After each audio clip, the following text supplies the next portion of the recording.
Hello and welcome to IQ wisdom. Let's start today's motivational dose. मेहनत इतनी खामोशी से करो कि सफलता शोर मचा दे।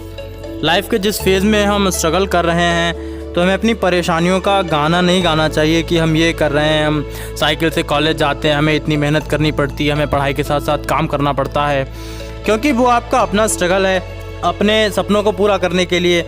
और हमें ये भी नहीं बताना चाहिए कि हम कितनी पढ़ाई कर रहे हैं, कितने मार्क्स आ रहे हैं, हम कितने टैलेंटेड हैं, क्योंकि फिर लोग हमें अपने गोल से डिस्ट्रैक्ट करने की कोशिश करेंगे, जो हमसे चिढ़ते हैं, हमारी तरक्की नहीं चाहते हैं, और उससे हमारे अपने ही काम में बाधा आएगी। तो अपने आप अपने पैर पे कुल्हाड़ी क्यों मारनी, जब उन बातों का कोई फ़ायदा ही नहीं है।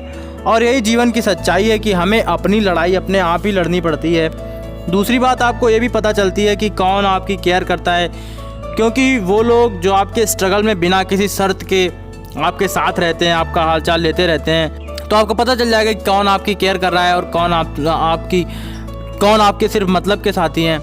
फिर जब इस तरीके से हम अपने आप को तैयार करते हैं तो इसका रिज़ल्ट भी और मज़ेदार होता है, क्योंकि कई लोगों के तो कान खड़े हो जाएंगे आपकी सक्सेस का लेवल देखकर, क्योंकि उन्हें अंदाज़ा ही नहीं था कि आप इस लेवल की मेहनत कर रहे थे, तैयारी कर रहे थे, और जब रिज़ल्ट आएगा तब वो चक्कर में पड़ जाएंगे, अरे बाप रे, ये तो हमसे बहुत आगे निकल गया।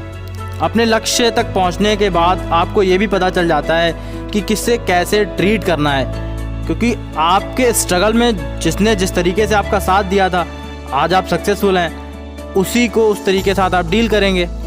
तो अपने लक्ष्य को पाने के लिए, अपनी परिस्थितियों को बदलने के लिए चुपचाप प्रयास करते रहो, मेहनत करते रहो।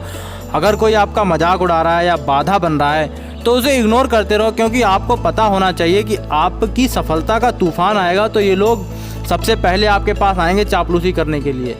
आपको पता होना चाहिए आप कर क्या रहे हैं, आपका टैलेंट क्या है।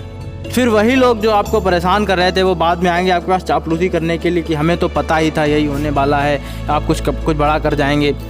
तो बस अपना कर्म करते रहो, अपने कर्म पे ध्यान दो, बाकी सारी चीज़ें अपने आप ही आपकी मुट्ठी में आ जाएंगी। जो लोग आपसे जलते हैं, आपको परेशान करते हैं, उनको खुद ही एक दिन जवाब मिल जाएगा।